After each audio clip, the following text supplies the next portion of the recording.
PUC ವಿದ್ಯಾರ್ಥಿನಿಯೋರ್ವಳು ಆತ್ಮಹತ್ಯೆಗೈದಂತಹ ಪ್ರಕರಣಕ್ಕೆ ಸಂಬಂಧಿಸಿ ತಮಿಳುನಾಡಿನ ಕಲ್ಲಕುರಿಚಿಯಲ್ಲಿ ವ್ಯಾಪಕ ಹಿಂಸಾಚಾರಕ್ಕೆ ತಿರುಗಿದೆ. ಮುಷ್ಕರ ನಿರತಂತಹ ಪ್ರತಿಭಟನಾಕಾರರು ಹಾಗೂ ಪೊಲೀಸರ ನಡುವೆ ಘರ್ಷಣೆ ಉಂಟಾಗಿದ್ದು, ಪ್ರತಿಭಟನಾಕಾರರು ವಾಹನಕ್ಕೆ ಬೆಂಕಿ ಹಚ್ಚಿದ್ದಾರೆ.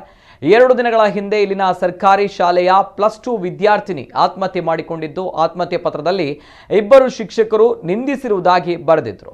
ಪ್ರಕರಣ ದಾಖಲಾಗಿದ್ದರೂ ಕೂಡ 2 ಶಿಕ್ಷಕರನ್ನ ವಿಚಾರಣೆಗೆ ಒಳಪಡಿಸಿರುವಂತಹ ಪೊಲೀಸರು ಬಂಧಿಸದೇ ಇರುವುದು ಆಕ್ರೋಶಕ್ಕೆ ಕಾರಣವಾಗಿದೆ.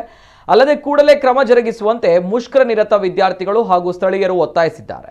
ಪ್ರತಿಭಟನಾಕಾರರಿಂದ ಪೊಲೀಸರ ಮೇಲೆ ಕಲ್ಲು ತೂರಾಟ, ಬಾಟಲಿಗಳಿಂದ ದಾಳಿ ನಡೆದಿದೆ. ಗುಂಪನ್ನು ಚದುರಿಸಲು ಪೊಲೀಸರು ಗಾಳಿಯಲ್ಲಿ ಗುಂಡನ್ನ ಹಾರಿಸಿದ್ದಾರೆ. ಇದರಿಂದ ಆಕ್ರೋಶಗೊಂಡಂತಹ ವಿದ್ಯಾರ್ಥಿಗಳು ಪೊಲೀಸ್ ವಾಹನ ಹಾಗೂ ಶಾಲಾ ವಾಹನಗಳಿಗೆ ಬೆಂಕಿ ಹಚ್ಚಿದ್ದಾರೆ.